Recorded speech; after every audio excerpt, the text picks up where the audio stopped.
This podcast is not affiliated with any Grand Lodge, and the ridiculous antics and opinions of the hosts and guests are their own and should be dismissed immediately.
It actually usually does start 6. recording. There we go. 6.5 seconds. That's what it took. And we're in. Welcome to episode 12. I think. Yep, this is 12.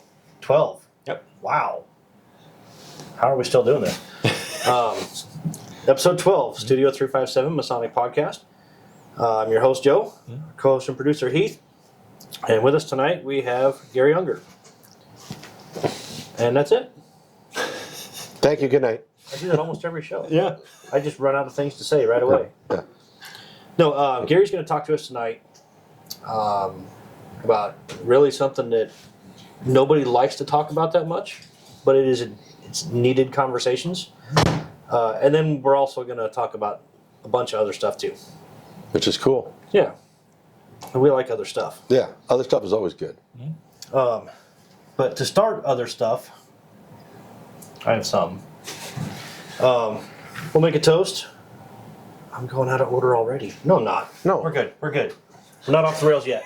That's why I have Not yet. That's why I have an edit button. Couple more rums. Agenda. Good. Opening toast. Optional.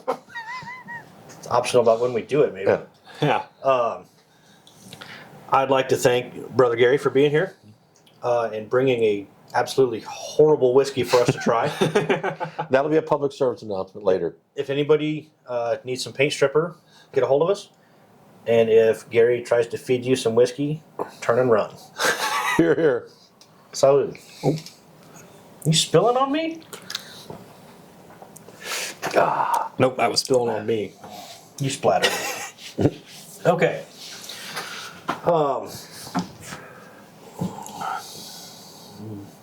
Awkward silence. Let's see how long we can keep this going. What have we been up to?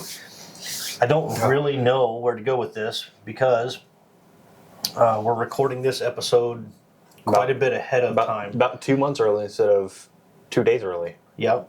Oh, wow. So it's a funny story how this happened is you were actually the first guest that I had lined up on the calendar. The very first one. Yeah. However, I thought, we're gonna be really bad, and we're gonna have several practice episodes that we're not gonna put out to the public. And the response that we got once everybody heard we were starting a podcast was just amazing. It was overwhelming. So we had you on the books, and then it was like all these people started flooding in. It's like we have no choice. We have to start filming. Yeah. Well, then you said you had me on the books, and then you got really good guests. Yeah. So therefore, right. you Right. want to build your clientele before I come in and kill it. Thank Yes. you. That means a lot, Joe. No, and actually, the idea behind it was we would practice with our friends, so Yeah. that if we sucked, they wouldn't tell anybody. Yeah. You know, and turns out they told everybody, and we still suck, but we're still getting people to watch. Well, that's good. Yeah. I forgot where I was going with that already. This can be a good one. Well, You better drive the bus because my memory's gone today. It's been a long day. Well, okay, I'm going to ask something. Okay. Not to be like whatever, because I don't use the word I want to use because that doesn't make any sense. But what got you guys thinking about doing this? Actually, we were doing this, or sitting around the fire about every weekend. That's what we do. Or when we're camping, we sit around and we always find ourselves, and the friends we hang out with Right. are all Masons. But the conversation always turns to the fraternity. Yeah. And I've been on him for a while. It's like, keep me young, son, right? Yeah. We got to do something with YouTube or whatever. Right.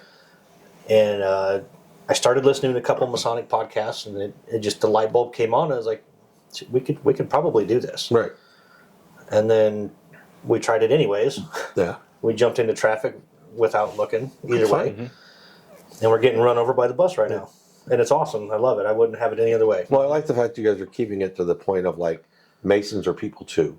Yeah. and It's not just an esoteric podcast. It's life, it's history, it's education, but it's not just 16th century story of German Masonry, Right. because that Yep. is Yep. It's more fine than, for some, but just brothers sitting around. Because, quite frankly, the strength of our fraternity has always been the brotherhood and the commonality of our purposes. Yeah. Not how good somebody can recite chapter and verse. Right. I mean, we were the original social network back in the day. We're the original business network back in the day. It's all about the brotherhood. That's what brings guys in, and in my mind, that's what keeps them in. Yeah. Yeah, and we've talked about that. You know, we want to get better, and maybe even going to or watching some how to make an efficient podcast or whatever. And we kind of like being screw ups a little bit. Just have a conversation. It's fun. You know, we in every essence of how you could say this, we are just two normal guys sitting around having a couple drinks and talking about shit. And that's just how it goes. We're 100% going to be real all the time. And if you don't like it, watch something else. Yeah. Equipment may get better, but we ain't. Yeah. Yeah. Well, you'll improve. Yeah. Yeah, maybe. Like to keep it, off the rails a little bit. Yeah. No, it's everything we do. We try to do the best we can. We didn't know anything about this when we jumped in, so we're learning as we go. Cool. We're good. Camera's okay? Yeah. Okay. Just the app isn't. Oh boy, We're good. we're still recording. Yeah. That's too bad. Should be. Sorry guys, we're still recording. Could be worse. I'll make sure. Should be though. He's gonna be right back. We'll just keep talking. Yeah. You do your thing, Mr. Producer. So while he's doing that, find us on Patreon. It's Patreon. You can go on. You can be a free member, and that's cool. You can be a paid member for either $3, $5, or $7 a month. It's a recurring charge, and it just happens automatically. It bills you whatever day you sign up to donate money. It bills you every month on that day, so it's nice and easy, and such a small amount you forget about it forever. Yeah, that kind of sums up Patreon. Yeah. If you're the $7 a month member, then you get included in a very bougie group chat with the hosts. Oh. I mean, we're talking pinky out kind of stuff. Okay. Oh, Cool. It's And just like our show, super pinky out. Yeah. Super. Yeah. Yeah. Yeah. speaking of which, Yeah. Sorry, I wore a collar. you've ruined our vibe, Gary. I could take it off and just have a wife beater on. I love it. Only if we get some side boob or something. We'll get way too much. Wow, Hopefully. this is gonna be one of those nights, huh? Hopefully, you don't want man side boob. No. So we talked a little bit about your Masonic resume, Yeah. and we can go into it a little bit. I know you've been a past potentate. Yeah. You are a worshipful master. Are you a past master as well? Yes, I was master of spring. I'll give you the Cliff Notes version. Okay. Okay. And we got to go back to kind of get the story of what led me to it. I was in the Air Force, in the early 80s, I looked into masonry because a bunch of guys that worked with the military back then. Mm-hmm. Still the history of Curtis LeMay. Like when Curtis LeMay was here as commander of SAC, if you weren't a mason, you weren't getting promoted. Really? Yeah, he was really big time. And he was not just a great military leader, but he shaped a lot of men's lives, but he also did a lot of things to make sure people were always engaged. He was really big into Sports Car Club of America. Okay. Back in the day, it wasn't that. He actually kind of got that, start really moving that along, but he started doing sports car rallies on the runway. Mm-hmm. Really? And when I first got here to Omaha in '82, they were still doing them about 3 times a year.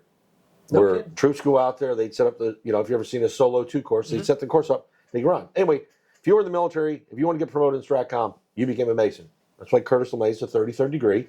His picture's on the wall down at the Scottish Rite on the north wall, like 1950, odd number year, 57 or 59, I think, is when he got his 33rd degree. Yeah. So real active. So anyway, I'm in the military, I'm in the Air Force. A bunch of guys I work with are into masonry, and I was barely 21. I was single, and they started talking to me about this, about masonry. And I really didn't know much what it was, and back then you couldn't even get a cipher issued. You had to go to actually Keyser's bookstore, which used to be in Bellevue, and sneak in, and they had the cipher there that you could buy, but you couldn't let anyone know you had one. And they showed me what this was. Like, I had no idea what this was. And I was flying, not a pilot, but I was a crew member, 3 days a week.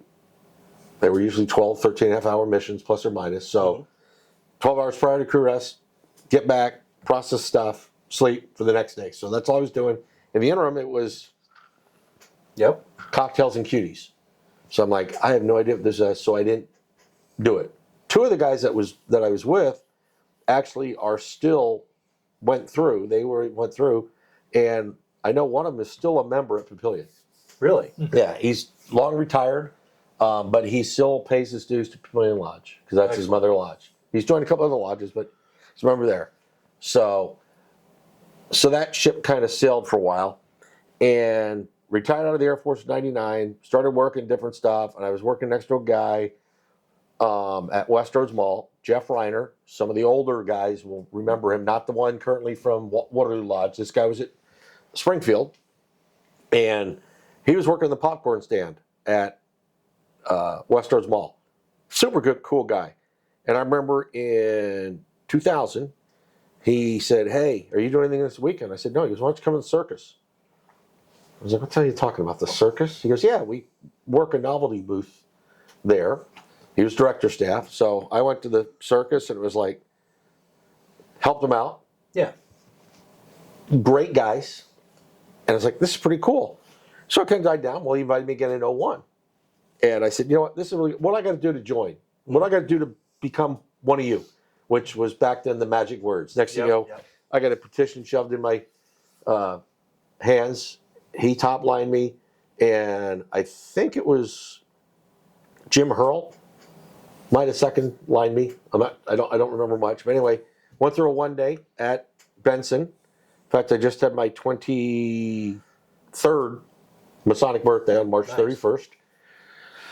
So I got in there, and then, right away went into the shrine.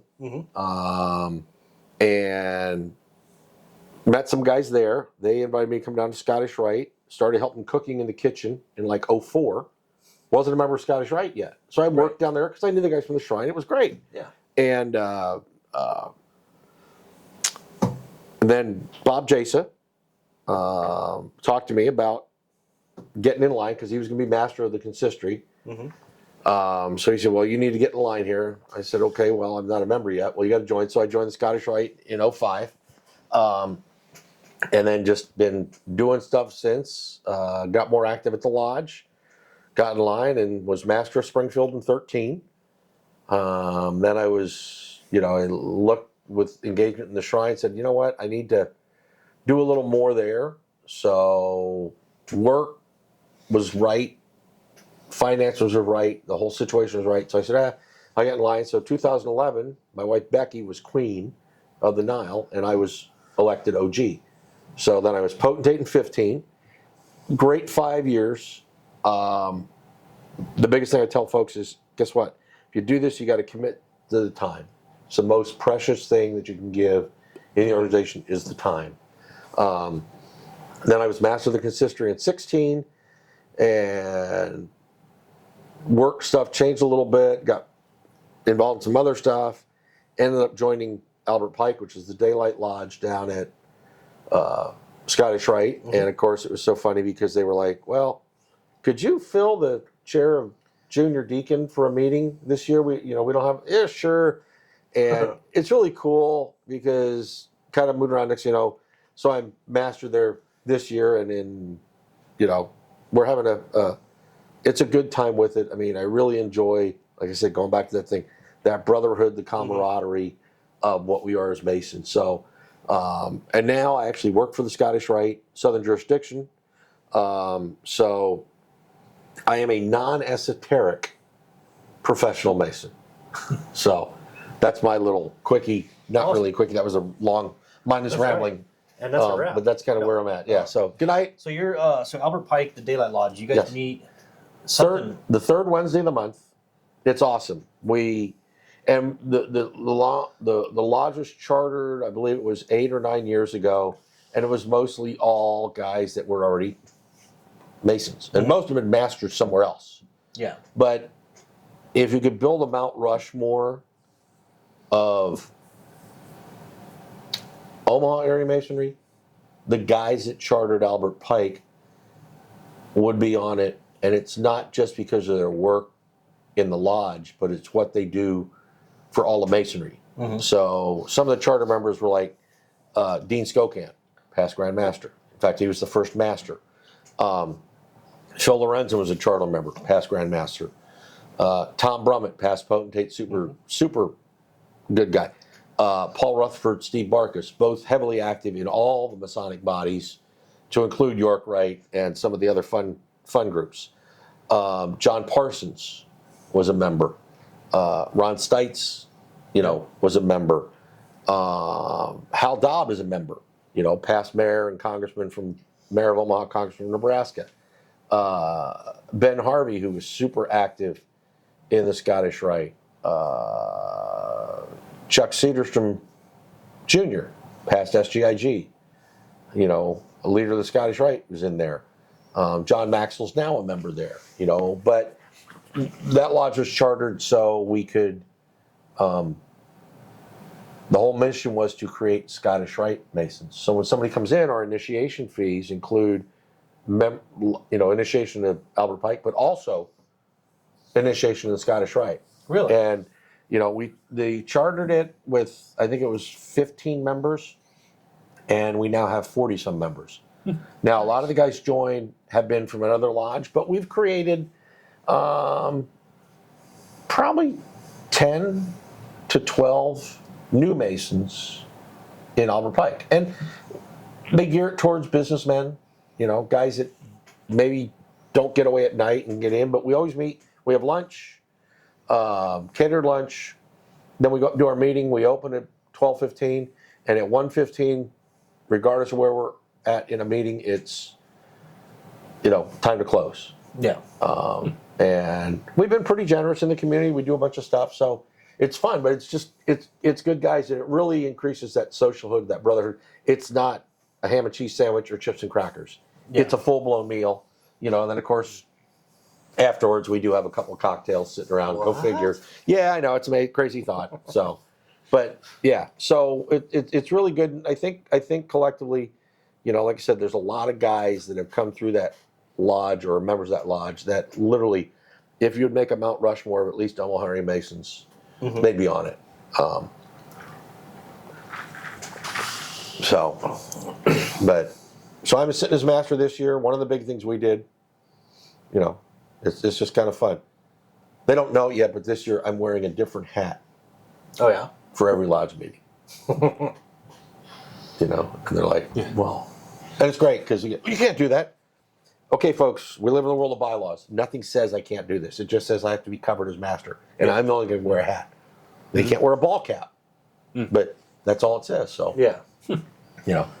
Yeah, I know there's a lot of masters that wear like a cowboy hat or. Mm-hmm. Yeah. Yeah. Well, I've so far used 4 different cowboy hats. So it was installed in one, first meeting a separate one, third meeting, and then I had another fun thing the other week. So and we can talk about that later if you want. So Sounds interesting. yeah, it was.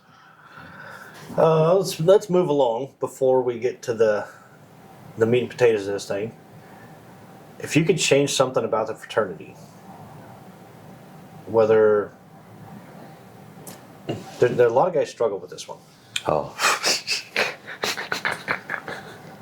but go ahead. My problem would be to keep it under 12 topics. Well, you've got about 9.5 minutes till we take a break. Oh, okay. No, I mean the you know, it's kind of a weird thing, and you know you got to be careful. You go back to 1980, we had almost 4 million master masons in North America, and about 8% of them were ritualists. Mm-hmm. We now have less than 1 million masons in North America, and it's still about 8% ritualists. Yeah. So I guess the one thing I would like, if I could wave a magic wand, would be to let people know that there's a place in masonry for every man who's interested in what our principles are. And I think we need to focus more not on the how, but on the why we're masons. Mm-hmm. You know, if you look at it, it's, you know, morality, brotherly love, and truth are 3 tenets. And if a man has high moral standards, believes in taking care of others, and is honest, that should get him through the door. And that should get him to where it is. And the lessons that we learn in the ritual, again, not to blaspheme, but you could probably teach the lessons from a season of Gilligan's Island, the Brady Bunch, Yeah. Andy Griffith, Father Knows Best, Mm-hmm. Leave It to Beaver. Yes, we use the magical mysteries of the story of Hiram Abiff, but the verbiage shouldn't take precedence over the morality of what the teachings is. Right. And and again, yeah, years ago we did this way and we did whatever, but it's still, you know, if a brother joins masonry just so his wife can join Eastern Star, and he continues to pay his dues so his wife can be in Star, that's a win. If a brother joins masonry just to be a Shriner, guess what? He has to continue to pay his dues to stay a Shriner. Now, if a brother joins masonry because he gets in and really likes the ritualistic work and he wants to do that, and that fulfills him, that's 100% perfectly fine. You know, and there's a mix of, well, who can do what, where, when, how. The world's so busy. I just think we need to go back to understand that acceptance of men who join our fraternity, and they all should be looked upon in favor or with favorable looks or favorable thoughts if they have those 3 tenets that we teach, which is morality, brotherly love, and truth. Yeah. And whether they can quote everything chapter and verse. But again, I'm not arguing because I don't take it as an excuse that, oh, people can't learn. You know what? You can put some effort in to get this stuff going. I understand the concept of doing that, but by the same token, not everyone is going to then continue to follow that path and live in the ritual. So, I mean, I guess that would be one thing. I just wish we'd be more understanding that building on the esoteric isn't necessarily what everybody gets involved in the organization for. Right. Right, and while we don't, you always have to guard the West Gate. You don't want to just let anybody in. Right. We are an exclusive fraternity, and it should be that way, right? Because we have high standards. Right. But to bring a guy in, say that's my age, late 40s, to come in right now and tell him you have to memorize this shit. He's gonna say no. Yeah. You're out of your mind. But it's not because he can't. See, that's the other thing I understand. That is A lot of it is time. Mhm. I think we made a mistake a few years ago, and nothing against anybody who's under 30 that's great. But, I look at myself. I looked in masonry at 22. Yeah. I had no idea what it was. So, in a sense, maybe I wasn't prepared, and that's fine. But I didn't even pursue it because I couldn't allocate the time. And our world is so much more busier now. Mm-hmm. I mean, I don't care what you're doing. We all have a cell phone. We got email. We got text. And how many times, guys out there, are you doing something and suddenly you get a ring from your boss? Yeah. And, oh, you need to do this. Or you're always running to support something else. If you have kids in high school or grandkids that are, 7 to 10, guess what? Every freaking weekend, you're at some kind of a game. If it's a girl, you got gymnastics, Dance, softball, volleyball, whatever. If it's a boy, you got football, baseball. I mean, they got travel t-ball teams, for God's sakes. Yeah. And we just don't have the time. It's hard enough for me to find 3 hours a week for my own hobbies that I enjoy to do, let alone getting 3 guys together to find the 3 hours to 5 hours in a week that you need to sit down and practice the memory work. Right. But Yeah, I'm a big proponent of the degree. The degree work is fine, and whether you do it long form or short form, I don't really care. I understand the guys that are really pushing to keep long form because it's tradition and it should be there. But I also think there's it's very important to have short form. I think it should be up to the lodges. I guess is what I'm saying. Because the mentorship after you get somebody initiated is really where they get the teachings from. Well, in reality, you can't. The word mentor is so overused. Right. Because I can name the guys that are my Masonic mentors. Mm-hmm. And not a single one of them were assigned. Yeah. We were like-minded thinkers. I saw their actions, and I can run through the list. Ralph Jost, Tom Brummett, Jim Parks, Bob Jasa, Bob Moline. Who are any of those guys? You ever heard of those? I've never heard a few. Yeah. Kurt Edick, Frank Krupa,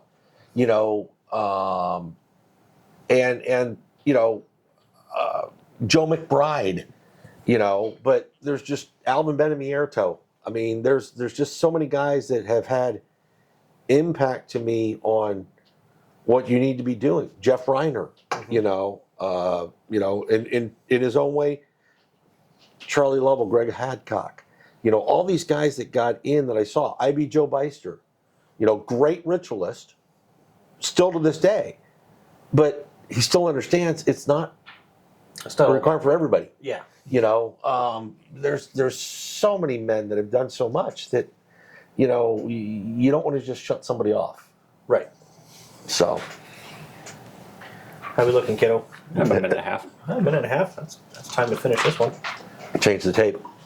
All right. We'll be back. Don't know yet, but hopefully by the time this airs, we'll have the full commercial Hopefully. for the Corporal Dagan Page Foundation on. Hopefully. So we'll see you back however long that commercial takes. Yep.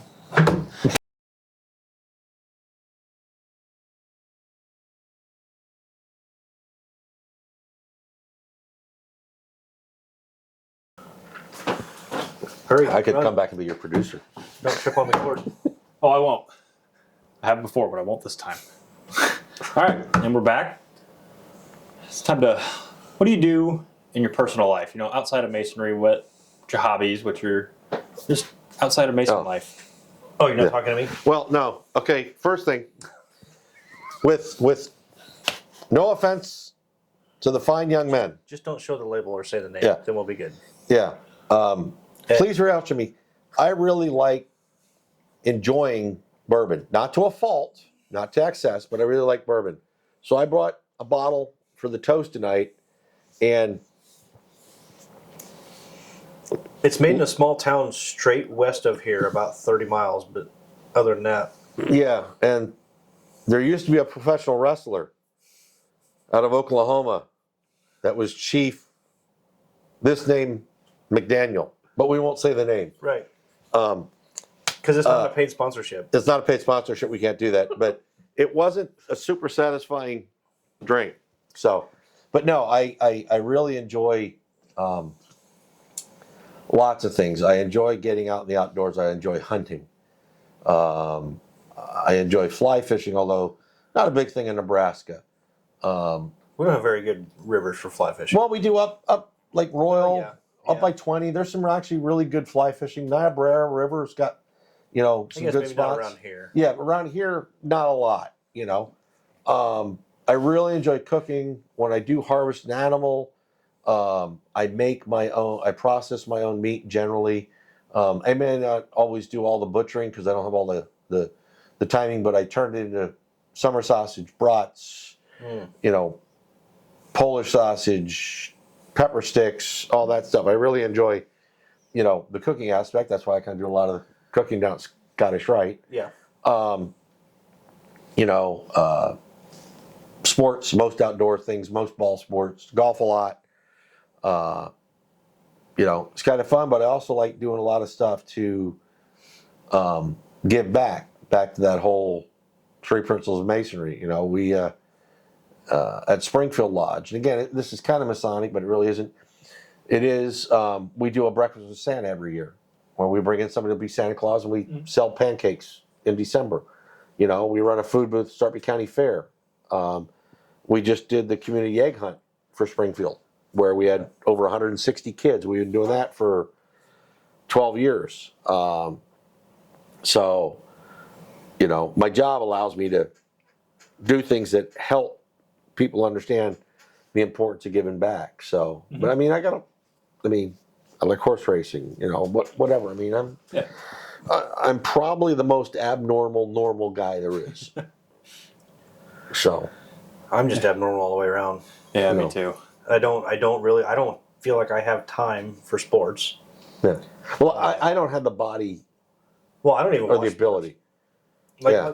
maybe I'll watch the Huskers if they're on TV, and Yeah. I'm not usually if I'm not working or letting my body recoup on the couch, I'm working around the house or Yeah.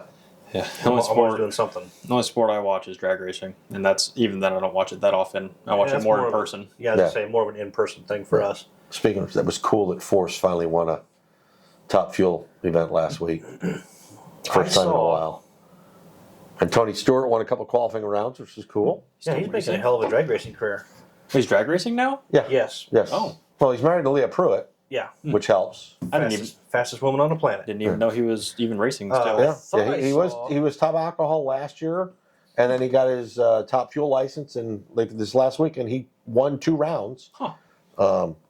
So Yeah, I thought it was a few years ago he stopped racing altogether. no. No, that's not what I want. I heard somewhere, I'm just doing a quick. That's not accurate. I saw somewhere, maybe it was Funny Car. No, Top Fuelers are quicker than funny cars.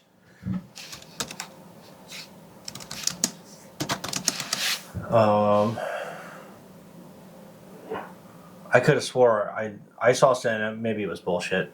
It might have been. Somebody broke 330 miles or 340 miles an hour. And it probably was a Top Fuel because that was 300. Well, there's 341. Here. Yeah. 341.68 miles an hour Oh, yeah. in an NHRA Funny Car Yeah. by Bob Tasca. February 9th. Huh. Yeah. Can you imagine in a quarter mile going from 0 to 1,000 feet now. Oh, is it really? It's not even They reduced it down Huh. to really. extend the shutdown lane. You're no longer quarter mile. It's now 1,000 foot. I didn't know And that. then so way back when I was big into racing, I grew up at the drag strip. My dad had a '69 GTX with a 440. We drag raced that thing for years. Skyler? Scribner. I mean, Scribner, that's what I'm Yep. talking about. We used to go up there all the time when I first got here to the base. I was little. I was probably 5 years old. And he raced it 3 or 4 years, and then it never broke. So he's like, "It's time to get rid of it." Yeah. Then he started drag racing a 1,000cc Kawasaki motorcycle with an air shifter, and it was pretty trick. But not long after that, as I guess started getting older, we used to take trips down to Topeka for the nationals. Yeah. You used to get on Heartland American Park Dragway. It was cool. See, I grew up in the East Coast. I grew up, in fact, when they're running at Maple Grove Dragway, I could sit out on my patio at my dad's house, and we could hear them. Yeah. Now, we were 5.5 miles away, but we could hear them. So I figure, I'm like that weird thing. I grew up as a race fan of everything in the absolute perfect time. You know, I can recollect my first race that I can remember is like 65. So that was when the guys that ran Indy would come to your local dirt track and run a sprint car. Yeah. The NASCAR guys were all good old boys, and it was win on Sunday, sell on Monday. It wasn't a template. Yeah. Everybody cheated, and the smartest guys didn't get caught. Yep.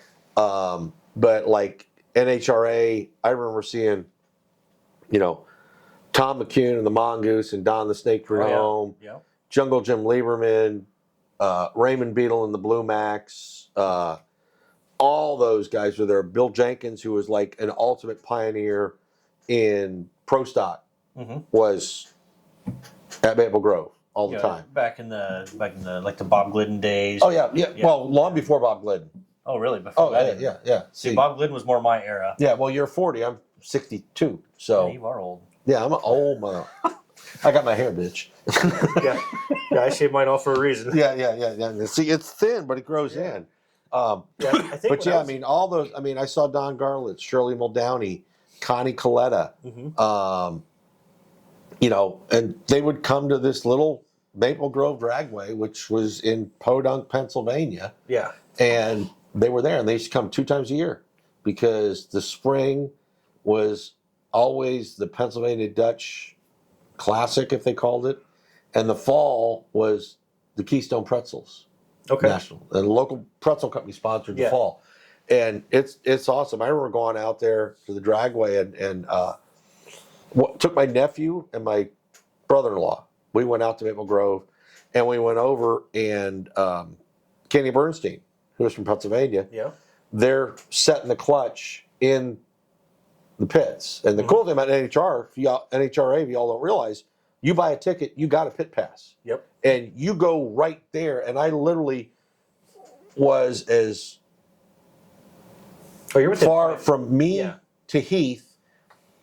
They're doing the fire to set the clutch on the motor, and you get all that methanol, and you're just breathing it in. And it's like olfactory sex. It's so cool. And then thinking, holy shit, if the clutch plate blows on this motor, I'm dead. Oh yeah. And nobody cares. But when all the backup girls, like, you don't have backup girls anymore. No. In the 70s, NHRA drag racing was the ultimate thing of sex appeal, because you had Jungle Pam, who always backed up Jungle Jim. Yep. And but it was just so freaking cool. When I remember the first time they broke I think they broke the 240 or 225 mile an hour barrier. We were just like, holy mackerel. Yeah. And now it's like, boom. So when I became a big fan, I started going to the Nationals. I think they were running about 8,000-ish horsepower. And then maybe they were 10,000. And then they cut back the nitromethane percentage to like 80% or something. Because they have to start the engines on gasoline, and they switch them to nitro. But now I think I saw they're up to 12,000 horsepower now. Oh yeah, they're turning ungodly crazy numbers. But I mean, well, you figure two distributors, 2 spark plugs per cylinder. I mean, and to think it only turns about 540 revolutions in a pass. Yeah. That's insane. On the bikes is even crazier. Yeah. I remember I was coming back from a deployment to the first Gulf War. And I came back through Philly, and I'm in Philly airport, and it was probably May time frame, and Angel Seeley. Savoy. Well, Sealy at the time, yeah. well, when she was single, it was Angel Seeley. Mhm. Then she was Angel Sampay. Yep. Then Angel Sanvoix, and now she's Angel something else. Yep. But she was coming to fly back to Louisiana, and she had a Wally in her backpack. Really? Yeah, she had a black backpack on, freaking Wally sticking out of the top. NHRA trophy. And she's it's about 4 foot nothing. Oh yeah, she's like built for speed in so many ways because she is literally like Like a 4'11". jockey. Yeah. Yeah, I mean just super tiny. short. I can't probably say this. Got an ass like a boom, double onion burger. Double onion burger ass. Yeah, you know what that Love it. is. It's a piece of ass that brings tears to your eyes. So, Jesus, I walked right into it. Walked right into yeah. it. But yeah, and she was super sweet. And she's like, yeah. I got me another one of these. She, I like coming from Maple Grove. And I'm like, how are you controlling, you know? She doesn't have enough body weight to like lean No, everything. it's crazy. But yeah, she was just funner than hell. Just, I'll bet. but yeah, when I saw her, I was like, wow, you are tiny. Yeah, it's like a jockey. I mean, Yeah. the smaller you are, the faster you are, I guess, as long as she can hold on. Yeah, but anyway, but yeah. But no, the old man won one the other week, so that was cool. I think the biggest thing I tell people when they say they've never been to drag racing is like at a national event when you're going 330 some miles an hour and you pop the chutes. Like Joe Amato had to quit racing because his eyeballs, the muscles were Yeah. not holding his Yeah. eyeballs in his head Yeah. anymore. He'd pull the chute and his eyes would start to Yeah. come out. Like, fuck. Well, the other one, a live insane. event, you're in the grandstand Oh yeah. or the bleachers, and when first time they dropped the hammer, and the concussion Mm-hmm. You can't from see. You can't think. you blow back in the stands, and you're like, holy mac, what's it like on the track? Yeah. You know? Yeah. You can't. I mean, you can't breathe. You can't function. Yeah. You can't walk. Yeah. I mean. Oh yeah, it blows you away. That's why I'm amazed the dudes that take the pictures that are right, Yeah. 20 yards in front of the tree. Mm-hmm. I have no idea how they stay stable. My fat ass will be rolling down the strip. It is. And we'll have to get you down there sometime before they. I think Topeka's closing after this year, It is. and they're But- moving. They're moving to somewhere in Kansas City, I will tell you. on the Missouri side. Oh, they're building a new strip? No, there's an existing strip, but Kansas or Topeka has finally taxed out the owners out of ownership. Right. Like they just can't afford to own the track anymore. I will tell you, being a drag strip photographer is a lot of fun. I did it most of the year last year for I-29. Oh, cool. I was their official photographer. Yeah. They're getting redone, right? After Yeah, the floods, they're rebuilding and doing all kinds of stuff. The new So- ownership this year. Yeah, so they sold it this year. Again, yeah. Yeah. But the new ownership is actually putting a lot of money and work into the track, and Yeah. Cool. I think it's going to revamp the track a lot. It needed it. It's been The struggling. crew down there, Doug and Jeremy. I've known Jeremy for 30 years, but those guys down there do an incredible Yeah. job with They track, work their track ass prep. off. They work. They do. Yeah. They officially, their asses have been worked off. But that drag surface is top notch for this Yeah. area. I mean, Cool. They do a really good job. Yeah, they do some pretty big events. They're actually a part of a big organization now with Yeah, they're multiple actually tracks. doing bracket racing and Yeah. points races. Yeah. And stuff I this think year. it's WDRA. I think so. There's actually down the street a couple guys I used to work with. One of them has it's an insane. I don't even want to say how many horsepower it is because I'll probably be wrong. He'll never watch this, but A lot. It was like it's 2000. a 68 or 69 Chevelle, 69. and it's like a 600 or It's a 638 big block. Yeah. with a stage 3 Pro Charger. Like, I mean, it's stupid. All steel. It's a show car. Right.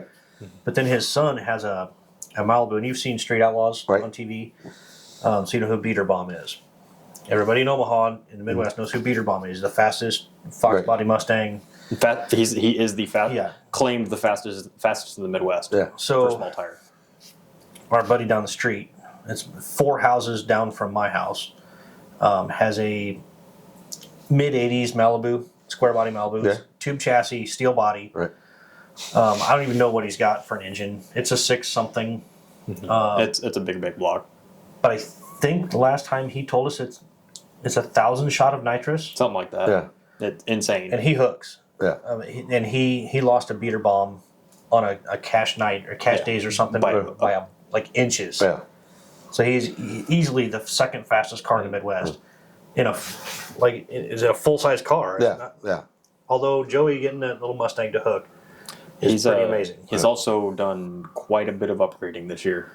Oh, he has. Yeah. Well, I know he went from used to be a big tire car, this Malibu, Right. and everybody was bitching. Oh, you're just beating us because you got big tires. So he went to small tire, and he's still kicking their ass. Yeah.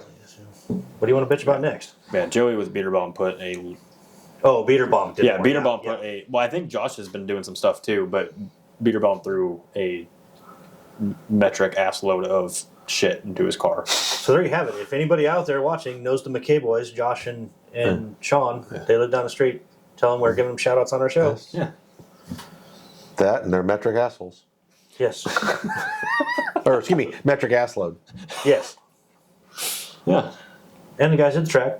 Yeah. Yeah. Well, if you can't tell from watching the show for a while, we're kind of into cars. A little bit. You just got new wheels. Of course, this airs in June. So here we are, first week in April. You just got new wheels and tires for your Camaro, for your 72. Yeah. Hopefully we get them put on tomorrow because we'll have the right lug nuts. I got new Nitto tires on the Vet on Wednesday, and they are sticky. There will be no more braking traction at 70 miles an hour. Yeah, well, there should be. Well, it was kind of fun, I'll be honest with you. Yeah, come on. I mean, I remember way back in the day when I got my first reenlistment bonus. There used to be a place in Bellevue on Highway. Well, back then we just called it Fort Crook Road. It was called Custom Auto, and all they had were really cool cars. And first thing I looked at was a '67 XKE, 12-cylinder motor. The only place that worked on in Omaha was Baxter, and I could have bought the car, but a tune-up was going to be $400, which in 1983 was a lot at Jack. So I didn't. So then I thought, well, let me see, and they had a Jensen Interceptor, which was a 2-seat British coupe, Jensen Auto, with a 440 Chrysler Hemi in it. Wow. Automatic transmission. And from a stoplight, it was so light, I would chirp the tires just stepping on it in first, second, and third as it shifted. I said, no, I'm going to be dead. So I bought an MG instead, which was super freaking cool. Oh, yeah. But it got wiped out on Railroad Avenue by a yellow freight truck. And that's a whole other story. But yeah, cars are awesome. I posted a video on Facebook the other day. And there's a mom taking a video with her phone. Some little kid's out by the street. He's probably 5-6 years old, and he's flagging down this guy. And this guy rolls up in a C7 Corvette, and the kid's like, "Do a burnout!" And the guy does an amazing John Force Smoky burnout down the street. And my title was, "That's why that we as grown men still get googly over cars because we were that kid." Right. Oh, yeah. That's why we do shit for the kids too. Because Yeah. we were that kid. Yeah. If we're at a stop, this has happened to us. We're at stoplights, and the kids are like, "Rev it up!" You got to let the pipes sing. Yeah. Boys got to be boys. And I'll be honest, I know a lot of cops. They don't give a shit No. as long as you're not endangering anybody. Yeah. I guess there are some that are assholes, but we can outrun those. They can't drive for shit. I can't. No, you. My car only goes about 85. Yeah, you're too low. Well, now it's really hard now to outrun them because they got radios. It's dumb to run anymore. But Yeah. Yeah. I mean, really, it always was. But Yeah, it's pretty much always a bad idea. Yeah. Well, we've made bad choices in our lives. I didn't get caught for very many though. No. So. yeah, How much time we got for a break? we got 9. Oh, we got 9 minutes. Yeah. Where do we want to go? You want to keep talking about cars? Well- You want to talk about something else? Well, when we come back from our next break, we'll probably talk about the meats and potatoes. What we That's gonna make me hungry. Meat and potatoes. Yeah. Yeah, we could probably just take a break. And You want us to take a break now? Order pizza or. All right. Well, you're here from what's this one? Probably This will be the Homeward. Homeward Handyman Services. Yep, from Mike Bosa. All right. contact Brother Mike Bosaw, Master Mason, from Municipal Lodge. Yeah. Fantastic dude, does great work. Check out his Facebook page. There's a lot of good You're going to stuff. turn the camera off. I will. What is the? I don't know what that is. Oh. It's like, wow. It's something he does well. He's a Wow. little. At Homeward Handyman Services, we pride ourselves on being honest and giving every job the attention it deserves. Owned and operated by a master mason with 2 decades of expertise in home repair. We are bonded and insured, and we carry the highest standards when it comes to taking care of your home.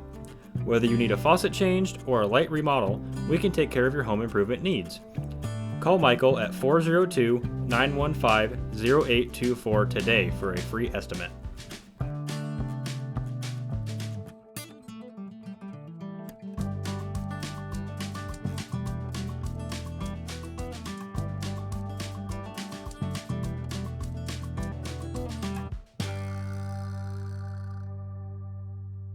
Recording now? Now we are. All right. So, did it right when you snapped your fingers? The lights are bright. All right. So, cool. We'll all still have news cards. In theory. Wait, All right, Gary. So, what do you want? There you go. Did that. Go ahead. Yours. I'm the host. You're the host. I'm just sitting here, dude. Ask me a question. Christ, she's like, look like Freeze. Boobies. When he was growing up, if we wanted to make him laugh, we'd just say boobies. And he That would still lose makes it. me laugh. Okay, Gary, time for the meat and potatoes. Okay. That's it. Time to give us, Okay, give us cool. some meat and potatoes. Well, it's not really all meat and potatoes, but you know the one thing that everybody really needs to be cognizant of is, you know, in the 8th degree in Scottish Rite Masonry, and when I said I'm kind of a professional non-esoteric Mason, I actually work for the Scottish Rite. I'm the development director for the Midwest, so I cover Canadian border to Mexican border, western slope or western shore of the Mississippi to the eastern slope of the Rockies to include Montana. So I got a pretty big territory. Yeah. I got 11 orients or states for those folks that may not be Masons. And, you know, the 8th degree in the southern jurisdiction is called the Intent of the Building Society. And historically, back in the day, you could not take the 8th degree in the Scottish Rite without having a will. So all these Scottish Rite temples that were built, or cathedrals, or buildings, or whatever you want to call them, that had a, quote, secretary's room or a library, were filled with desks. So guys who were going to take that degree could write a will. And what the 8th degree really teaches is that we should always be prepared to care for those we leave behind. Right. Okay? So with that, one of the important things and one of the best ways that people are able to make a gift to any person or persons whomsoever under the canopy of heaven, ooh, I know a little masonry, in a charitable means is when they pass. And a lot of that is done through a planned gift. But the reality is, I don't care who you are, whether you're 63, early 40s, or I'm guessing 20 something, 21, yeah. 21, you need to have a will. Because no matter what, and again, I'm not an attorney, I'm not a tax guy. Think of this as information. You've got to have a will, because if you happen to die without a will, you're considered to be, you've died intestate. Meaning you don't have a last testament. When that happens, all your asset gets pooled, goes to probate, and somebody else determines where your stuff goes. Okay? So I don't care whether you're 21, 42, 47, or 63, you need to have a will. Now, one of the cool things is the Scottish Rite, as a benefit to their members and families, is we bought a software package where you can build a legal will a simple legal will that's valid in all 50 states. Really? Okay. I used it. I bought my first will when I was in the Air Force flying because you never know when the golden BB's going to hit. But I upgraded my will, changed it via free will. It cost me nothing. I executed it, printed it. Nebraska, they don't got all the legal signatures that I needed, and it's a valid will. The cool thing is, the link for that is on the Scottish Rite webpage, and additionally, it is actually open as something that can be used by folks in the Masonic fraternity as well. Okay, so obviously all Scottish Rite Masons are Masons. So, as a Mason, you can go to our webpage and build your will. Awesome. As a Shriner, you can go to there and build your will. The other thing I like to stress to people is, I don't have children. There was a federal mandate produced in about 1986 when I got married that I don't breed. So, with that, a lot of people get their wills made or make their first will up when their kids are 4, 5. Yeah. Because they want to know, hey, if I do something stupid, who's going to take care of this little guy? Well, the problem is now you're 47, he's 21, and you probably never updated your will. I have actually, but Okay, but I mean, a lot of people haven't. Right, So you need right. to go out there and make sure that, when you made it, Heath was 5, and Aunt Bethany was going to take care of him. Well, Heath's now 21, and unfortunately, Aunt Bethany's passed. So you also do, if you have a will, you should really make sure it's updated.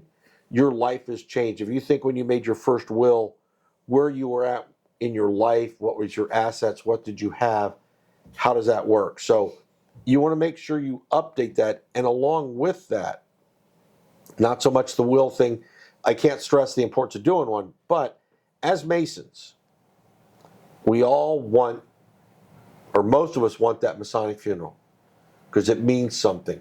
We're members, especially by the time we leave and get called home and lay down our working tools. We've probably been in Masonry for quite a while. It's really important, but most people don't realize that in Nebraska, your family has to request that Masonic service. The lodge cannot just come out and perform it. Your family has to reach out to them. So as a Mason, you make sure you document, let your spouse, let your kids know, one, if I ever get to the point where I'm in the home and I don't have a perpetual membership, just because I'm in the home doesn't mean Masonry doesn't mean anything to me. You want to make sure that they keep paying your dues. right. Now, I will tell you, if you have the means, guys, get a perpetual membership. It's the easiest way to ensure that you're going to have it. Yeah. But let your family know, one, where's your apron? Yeah. Okay? Mine's in my cedar chest. My wife knows right where it is. I got a letter of instructions on what I want her to do. What is your mother lodge?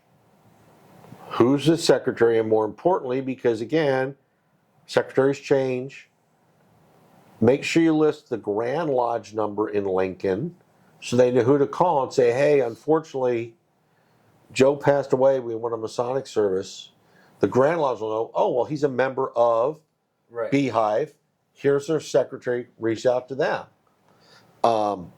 So keep that information updated, but stress to your kids, hey, when I'm older and don't have my faculties or my health, Masonry is still important. Keep paying these dues. They're important to me. Along with that, there's other things that come into play. And again, part of my time was a financial advisor, so this was important.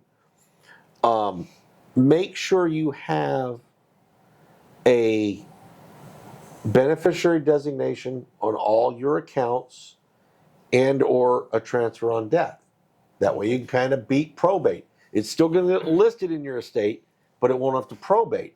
And when I talk about that, married couples, my wife, all our accounts, or most of our accounts, are joint with rights of survivorship, which is great. But if we're traveling together, we both, bite the bullet at the same time, who's the secondary?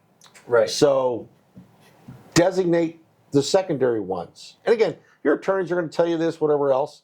It's not new news. of attorneys. I will tell this story from a personal aspect. My mother-in-law has got cognitive issues. We didn't realize it. By the time we realized it, it was almost too late to get my wife the power of attorney. Really? So you want to get those set up in advance. They're okay as long as you're powering, you're not going to put somebody in there who you don't trust, but have those priests established so when that thing does happen, somebody can cover for you. Your medical power of attorney. Most of us make our spouses or our partners the POA. Well, again, if we're traveling, we get hit by the same truck in the RV, we're both, sucking grape jelly through a straw. So have an alternate named as your medical POA because your wife may not be able to make that decision either. That's a really important aspect. We don't always all keep our same wife. Sometimes we change them. Well, now I've been married, it'll be 38 years in June to the same woman. She's a saint, very forgiving. But if you might have had a previous wife, are all your insurance policies, if you have your life insurance policies, if I'm boring you, I'm sorry. Are all your life insurance policies up to date to make sure that you don't want ex-wife number one to get all that stuff? So just those kind of personal effects, and that, they taught us that in the military to make sure our stuff was in order. In the military, we used to have a child, a dependent care plan set up. That's why I always chuckle in the Gulf One. Oh, I can't deploy, I've got a baby. You know what? You're taking the free tuition. Yeah. You're going. And you need to set up your child care plan. So it's just that preparedness of knowing what to do. And like I said, all of this information ties back to that 8th degree within Scottish Rite Masonry. But, as we talk about, even in the lodge briefly, we really never know we're going to lay our working tools down.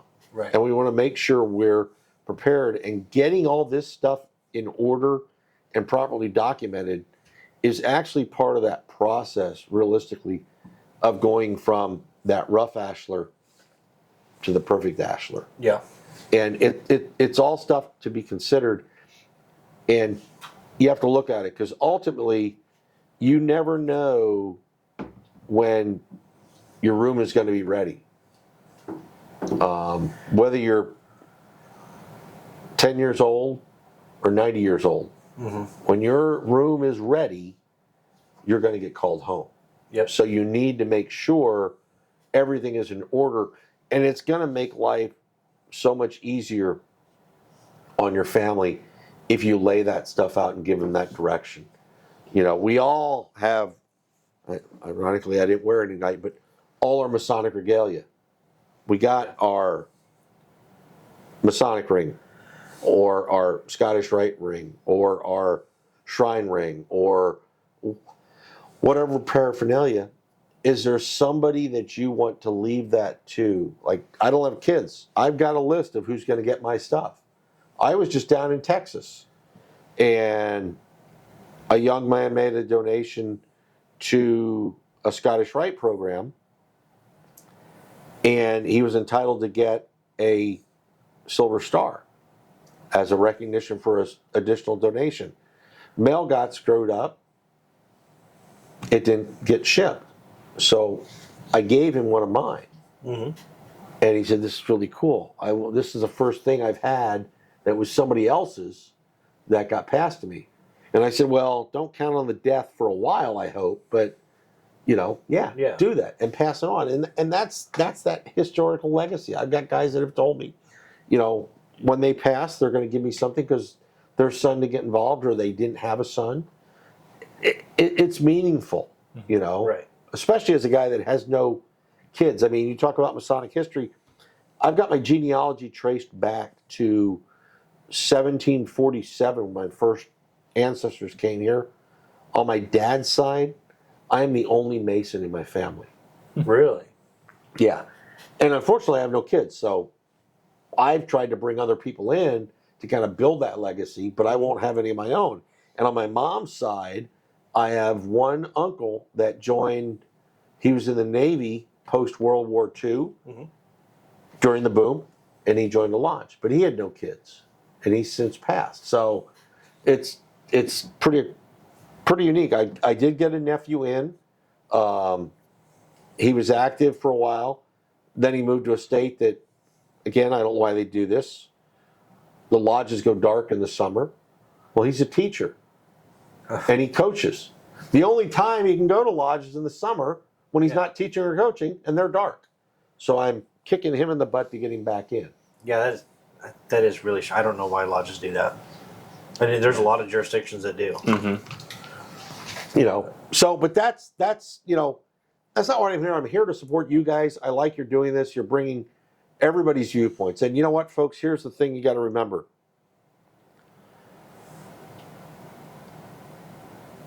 If you go back and remember your stair lecture when you're a fellow craft mason, we talk about the liberal arts. One of those liberal arts is philosophy. Okay? I'm no Aristophanes or whoever else it is, but guess what, folks? You need to gain information and form your own opinion and process. So there's no one right way in everything we do. Scottish Rite, we revere Albert Pike for what he did for the doctrine. But who's to say that Baba Booey's interpretation of what was written in Morals and Dogma or in Abridged Light or any other writing shouldn't be recognized or at least looked at and appreciated? Because it's his input. We always talk, our Masonic journeys are individual, and everybody's Masonic journey is different. Exactly. So we have to respect everyone's opinion, both in and out of Masonry. I don't have to agree with it. Correct. But I have to respect it, and that's the one of the things that I think has changed a lot is we've gotten to the point to where if you don't agree with me, you're wrong. Right. It's not a right or wrong. It's every single person can have their opinion, and I may not think that way, but you know what? I respect and honor your ability to have it, and we can respectfully disagree. And I think part of that comes from, unfortunately, the social media aspect. Because when you're not sitting across the table from somebody and they say something really frigging stupid or insulting on social media, you can't hit them. You know?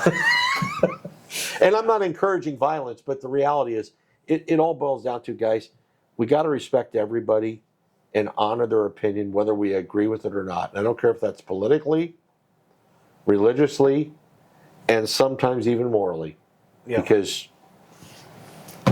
I don't agree with some things that happen, but good on you. Go do it. But please don't ask me to champion something that goes against my moral values. Yeah. Yeah, and it's tough when everybody, I don't want to go down the rabbit hole too far, but We can do this without getting politically. people get offended very easily Yes. anymore, and they get their feelings hurt. Well, number one, at the end of the day, nobody really cares about your feelings. Right. They really don't. No. You know, when you were a kid, if I jumped your shit one day because you screwed up and I yelled at you and probably went overboard, and you don't care why. You don't care why I yelled at you for dropping your ice cream cone or whatever. You just care that it happened, right? But and that's cool. Everybody has bad days, and you have good days as well. But for everybody to think that I should care about everybody else's feelings, like I'm gonna take care of me and mine, right? Yeah. And I'm gonna be respectful of everybody. But Yeah. but as far as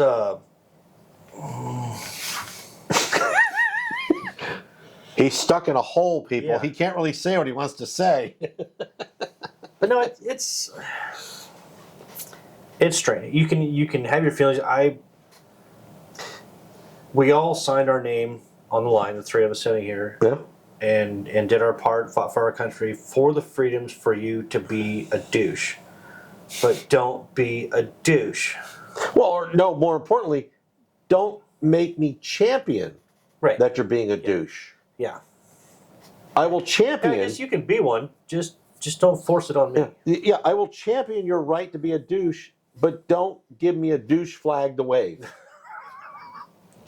I just got a mental image of that. Yeah. Not real I mean, great. not to be weird, but I got one flag. It's got 50 stars and stripes. 13 stripes for those that are counting. That's the flag. Okay? Same thing with any number of things, I don't care if you're what religion you practice. You believe in a supreme being, you have faith in a God. I respect the fact that we're here and are able to live because of a benevolent and caring God. I don't care if your God is white, black, male, female. Yep. You have a God. That's cool. That's what matters, So, and I think we, as a country, we've lost some of that because I do think we become a country that is governed by exception as opposed to the masses. Mm-hmm. But that's a whole nother concept for a Right. whole different type podcast. Yeah, maybe we should So- start another one where we can really go down a rabbit hole. Oh, you'd be like the guy from Boston. Which one? Did you ever see him? Is it a Masonic podcast? No, God, no. Probably a good thing. Oh, yeah, it's funny. I'll have to look him up. Yeah. I'm not sure if he's still alive, but literally he was a guy from Boston that just spoke from his heart. Mm-hmm.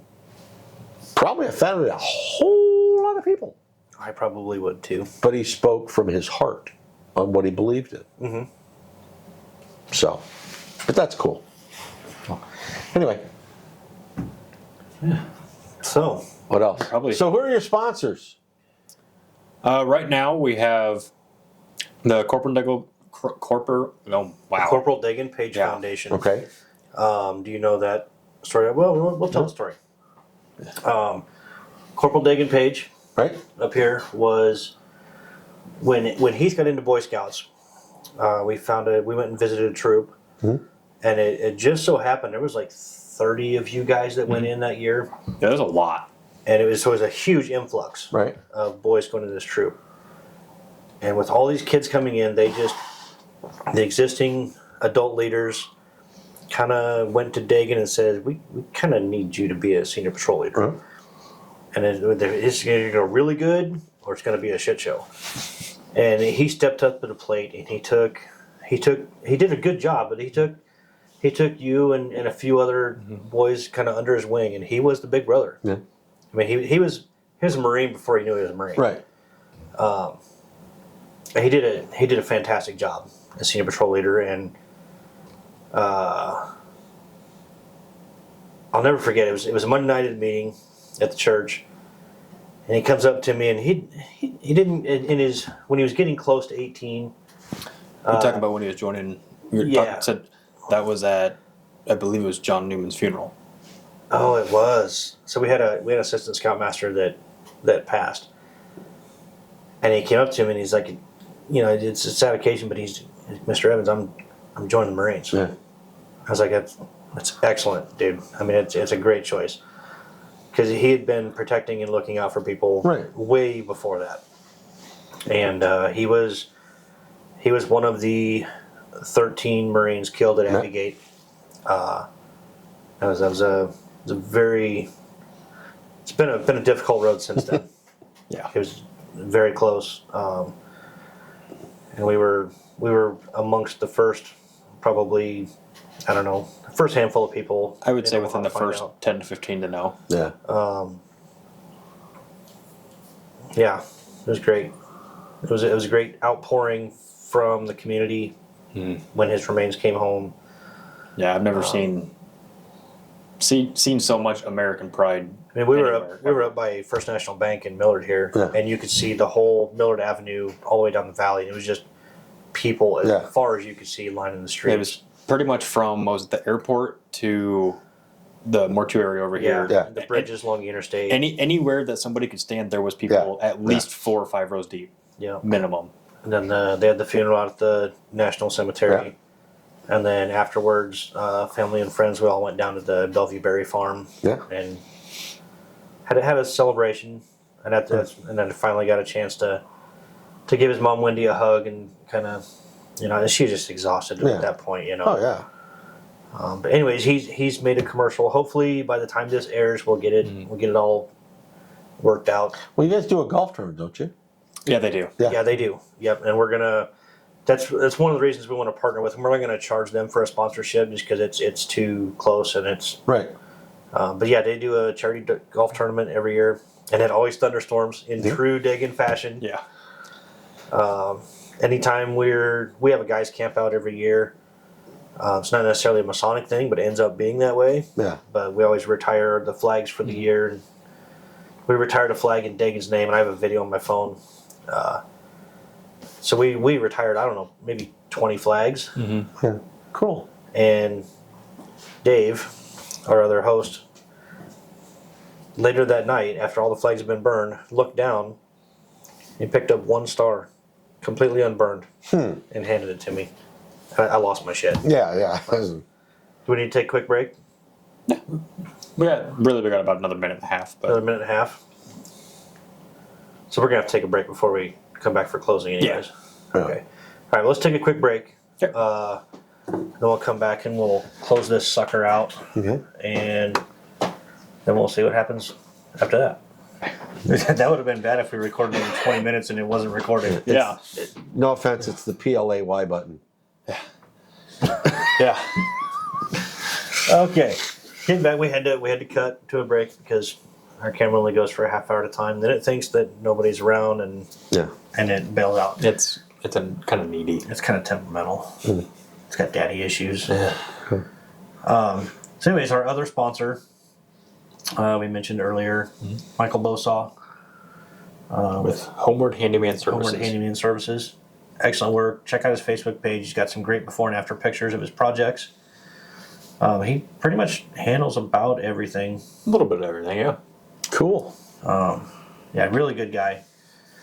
Let's see what else we got. Any shout outs?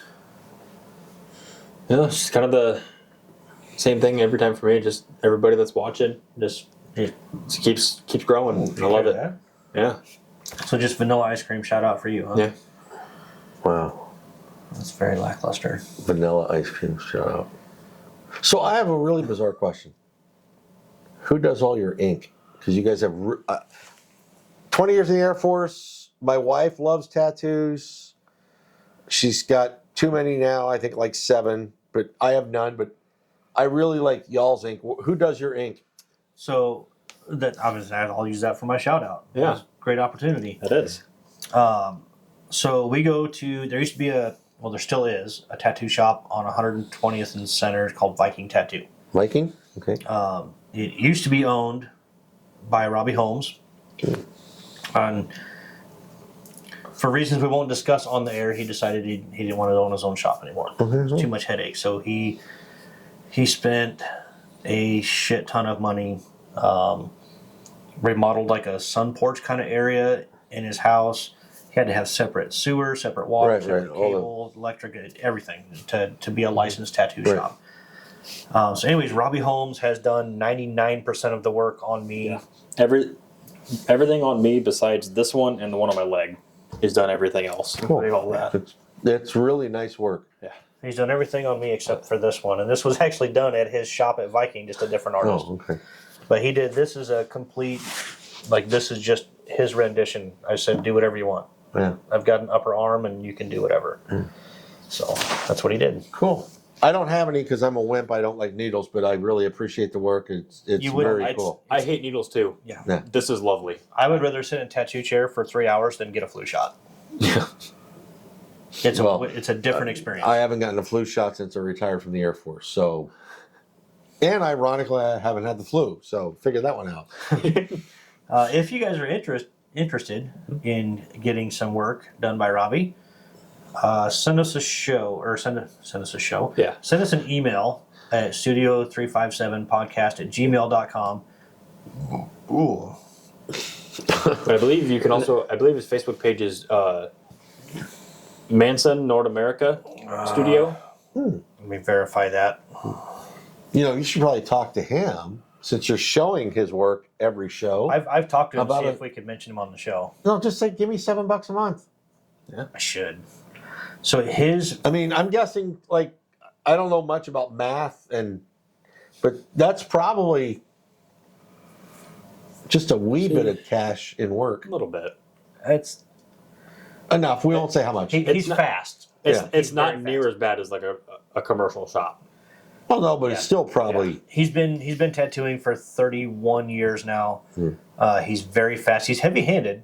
Like you're gonna know you're getting a tattoo, 100%. Well, I don't know because I've never had one. There are spots where it's painful, Yeah. but it's Painful. pretty temporary. Yeah, soft areas of skin like under your arm, around the armpit area, like up in there. It's not fun at all. Yeah. Like bee stings constantly. Yeah, Yeah. most of it's not too bad. But his Facebook page is Moonsun. That's one word. MOONSUN. Nord, NORD, America with a K Studio. And you can go to his Facebook page. He pretty much sets up all appointments through his phone. He just text messages. Okay. It's like he's like a cross between a bookie and a hooker. Yeah. He's a car guy. It started at least, well, I think 2 car clubs now. He's got some pretty sweet rides. Very cool guy. His wife and kids are great. He's about 2 months out. So Usually 2 to 3 months. Yeah. yeah, Oh, awesome. and he only wants to do big tattoos.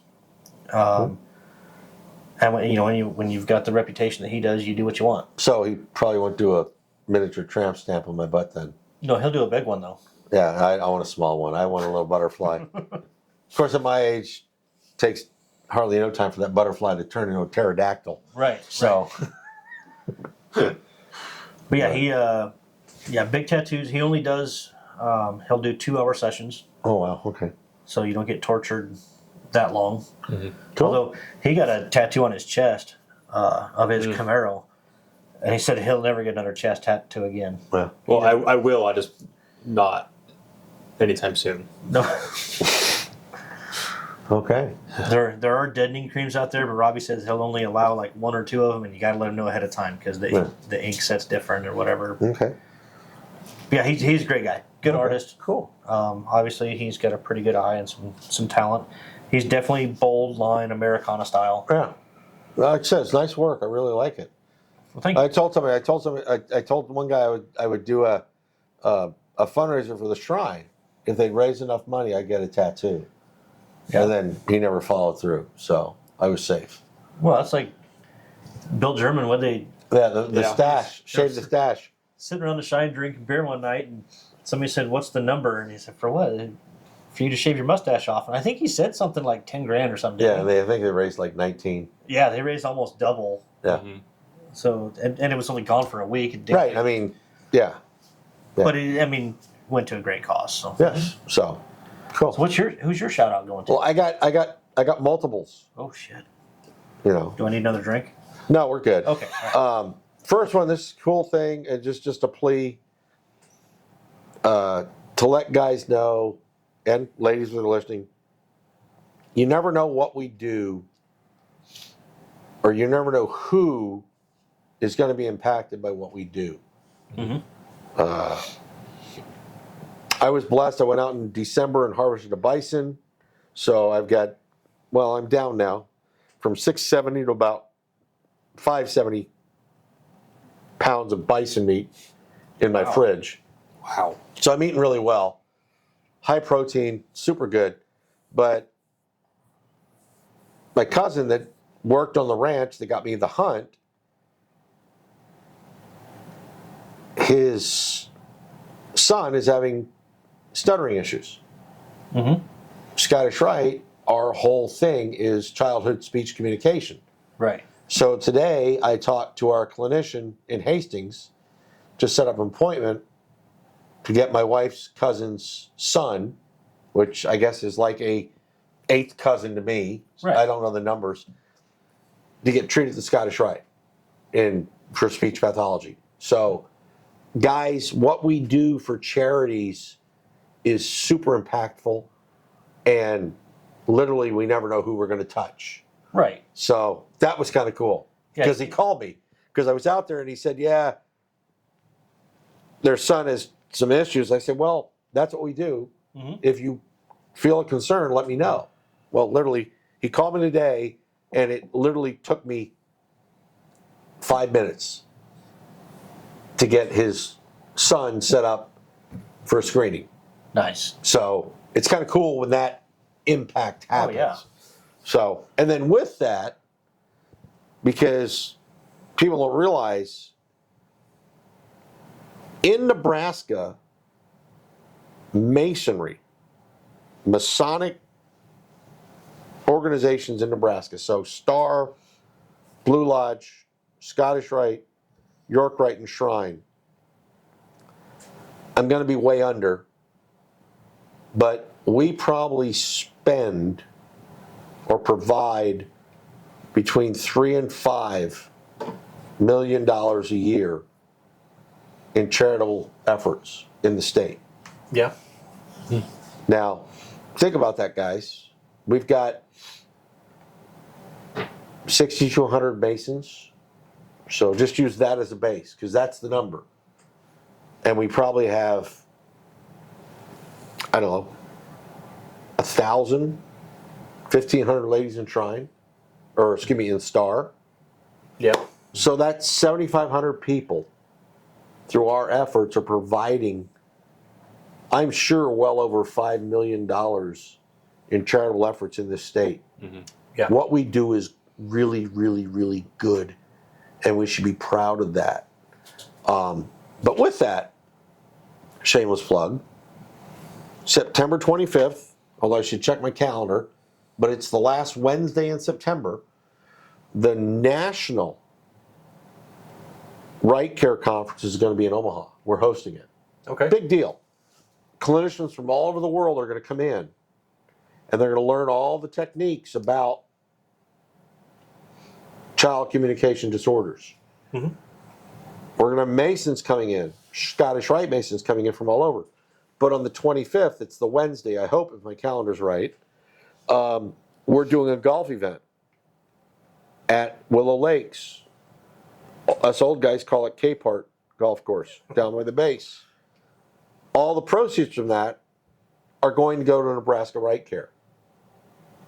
So if you like to golf, or you don't like to golf and you like to have a good time, or you just want to support a good cause, because we look for sponsorships and everything else, reach out to me. Pretty simple email, gunger@scottishrite.org. That's the work one. Or call down to the Scottish Rite in Omaha. Talk to Micah. He's the state development guy. We could use your support, but it's a great event. But again, shout out to every single Mason in Nebraska, because one way or another, you're impacting so many kids in a positive way. We don't always get those thank yous, but they're out there, and we don't always know how we impact somebody's life. But like I said, today was an awesome experience for me to know that I'm literally helping a member of my family. So with that was my shout out. So I think, was that 2 or 3? Right. It was just the right amount, I'll tell you that. Oh, okay, good enough. I'm just It is gonna easy. touch your- It's We easy. forget what we do. It's easy to get lost in, oh yeah, I'm going to the shrine, I'm helping out doing this thing, and it's very faceless when you do it. But Yeah.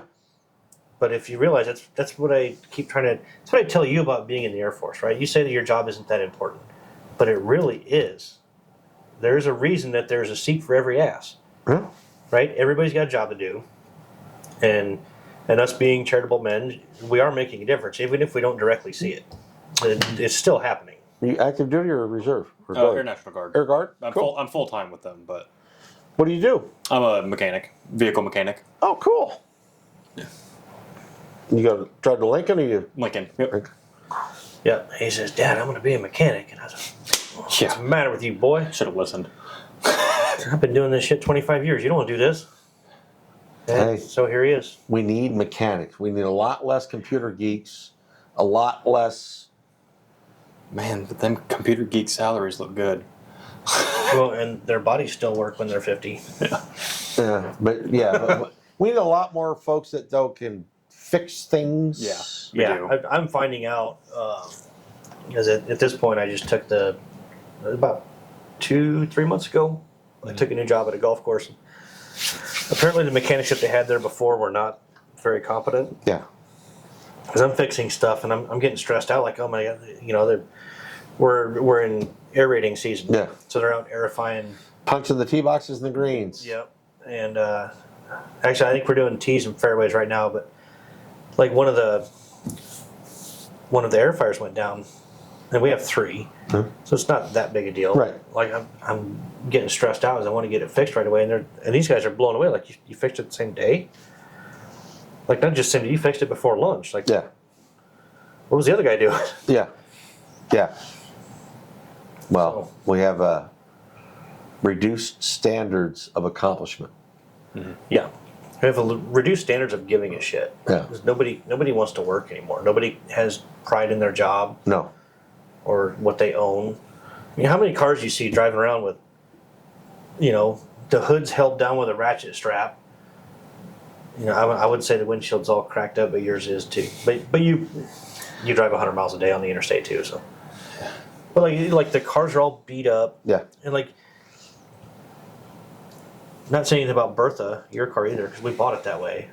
Bertha's a beast of a Buick. I'm just saying. She is amazing. She's still running good. Yeah.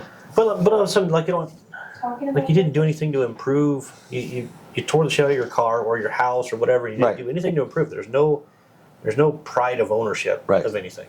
Well, but part of that is because we have become a disposable society. Uh-huh. We build things with predetermined obsolescence, Built and we're to break. used to it. We're built to break.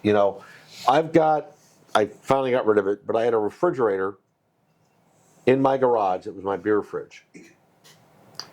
It came out of my wife's grandmother's house in I'm going to say, I'll just say 2001. It was in her house Mm-hmm. for 25 years. Right. My water heater is 38 years old. Yeah, it was still in my garage and still functioning. In the meantime, I've replaced the freaking refrigerator in my kitchen every 5 years. Yeah, I'd say you get 5 or 6 years out of a refrigerator anymore. And it's not just, the compressors are fine, they last forever. It's the freaking computer board in there. Uh-huh. I bought a stove that I paid way too much for. I won't mention the company's name, but they also make cell phones. And they're in the Galaxy line. But I'm not calling out the brand, mind you. I bought this stove. It was like $1,400 for a stove. Mm-hmm. And the computer board went, which lost control in the oven element. So the oven got to like 1,012 degrees on Thanksgiving. The Oh, turkey of course. burst into flames. So I said, what the hell? I called. The new circuit board was $2,600. You gotta be kidding me. And the stove was 3.5 years old. Wow. And yet, Yeah, listen, grandma's fridge, cranking along, 50 years old. still keeping beer cold. Yeah. So washers and dryers, the same thing. Yeah. Used to be the washer and dryer lasted for 1,000 years. Now I know every 6 years and you can't replace them, so they go to a landfill. Mm-hmm. Drives me nuts. That's why we need to cherish all our members that are older, because there's never going to be another generation or 2 generations Yeah. of that cranky old guy, Mm-hmm. bless his heart, because I'm getting there, that sits in the corner and says, well, that's not how we used to do it. And I'm not saying that's wrong, but we also have to understand that everybody in our organization has a place. Mm-hmm. We just have to figure out how to take the zeal of that brand new Mason and temper it With to work with what we tradition need to do. Yeah. Yeah. Because you can't throw away the past for the new, but you can kind of merge the two. Mm-hmm. And we do have tools now that we can do so much more with. We just Yeah. got to be patient. Yeah. So Yeah. I think that's kind of a warped, weird, circular lead-in No, or I like exit. that. But I mean, it's, these are great. The fact we can do this stuff, it's phenomenal. And yet there's some grand jurisdictions allow 0 electronic communication, yeah, which is that absurd. amazes me. Because You'll know there's a lodge meeting tonight if you see the lantern flash 3 times in the clock tower. yeah. I mean, I don't go back to the days of Hickory Holler's Tramp, which, by the way, is a great song if you don't know it. Look it up. I don't know. On that note, You're like, what the hell is Hickory Holler's Tramp? I'm over here thinking Gary's having a seizure. All right, I think we better wrap because it's almost 9 o'clock here, Yeah. and I get up at like 4:30 in the morning. You probably noticed Dave's not here tonight. Dave's not here. No, this is Dave. No, man, Dave's not here. You forgot. You're too young for Cheech and Chong. The hell you say? Well, I've seen it, but I don't remember any of it. Dave's not here, man. no, man, this is Dave. Shut up, man. Don't tell me you brought this stuff. No, you'll have to Google that. I'll have to rewatch it. Just kind of scary that they're both pumping 80. I know it, and they look good too. Well, I'm not looking good. Tommy- Cheech does. Tommy don't. He still looks better than Willie Nelson, though. Well, yeah. Willie Nelson's like 200 years old. He just turned 90. And he still can't sing. I hope I don't live that long. Okay, that's enough of being off the railroad. You get the reference? Like we're off the rails? Mm-hmm. My comedy is lacking. So, we'd like to thank our sponsors. Again, Both Corporate Deck and Page Foundation and Homeward Handyman Services.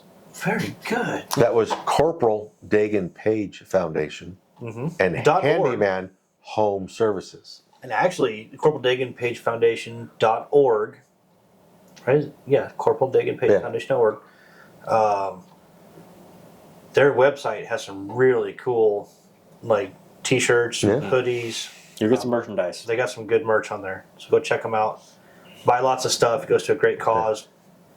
They do... Probably one of their biggest things is they help pair veterans with service dogs. Yeah. So... Of course, I'm kind of the weird guy. We all have too much clothes. If you want to support them or any charity, the best thing to do, give them the face value of your cash contribution without getting the merch back. Even though they bought it, but if you give them $100 and they get to use $100, it's more impactful than giving them $100 worth of t-shirts that they've got $9 in each t-shirt. Right. Right. But that's just my theory. And I don't know, when is this one airing? Did you say? June. One of the June days. Just June? It's either the 3rd or the 17th. It is. Of course, you have drill weekend again. So June 22nd. I could be dead by then. I won't be able to see not your it. episode. Oh, June 22nd They are holding the second annual Remembering Corporal Dagan Page Show and Shine. Oh, It's at Jimbo's Diner on 84th and Yep. Harrison. The Camaro will be there, whether it's Yeah, you have drill. I think last year they had it right up here, up the street, Yeah. the old dealership. What did you say? I drove your Camaro up there, and your mom drove my Corvette, which I was looking in the mirror. Anyways, they're having that show. It's being put on by Create a Tee, which is a fantastic T-shirt shop. They've done a lot to promote the foundation, and Cool. I think Metro Mopar Addicts is in on putting that together too. We'll have much more information on that coming up before you see this episode. It's hard to remember. We're still in April right now. Anyways, leave us a message in the Q&A sections or comments on YouTube, Spotify. Make sure you subscribe. I think we're still sitting about 46% of our viewers are subscribers. right about. cool. But our subscriber list is going up. So this being the first week in April, we did earlier this week. Second week. Yeah, earlier this week, we hit 1,000 views on YouTube alone, which is pretty cool. Yeah, about 1,300 overall. Yeah, about 1,300 overall. So get a few on Spotify. I usually, if we're gonna record one night, I'll listen on Spotify like on the way to work and back, just to. I don't want to have the same conversation two episodes in a row. Send us an email, like I mentioned, studio357podcast@gmail.com. Find us on Facebook. Give us a follow. We should be plenty of them out there now. We're working on some software to get some reels out on Facebook, kind of like a TikTok format. Yeah, But essentially. it's weird. The Short form content. short form content blows my mind that you have to have certain software to do all that shit. Yeah. But whatever. That's why I'm old and he's not. Well, I just don't want to see you twerking. If somebody tells me to get to work, I know how to work. That's the only thing I'm good at is working. No, twerk. Oh yeah, I can't. Not get to work. Twerk. Not get twerk, just Twerk. Oh yeah, I'm not twerking. Yeah. And apparently you can't either. No. No. Terminally white. It's a disease. Yeah. All right, well, I think that's it. Yeah. Awesome. Until next time, Yeah. travel well, my brothers. Go up. Thanks for letting me come on board. Absolutely. All right, my drink's empty. Cut.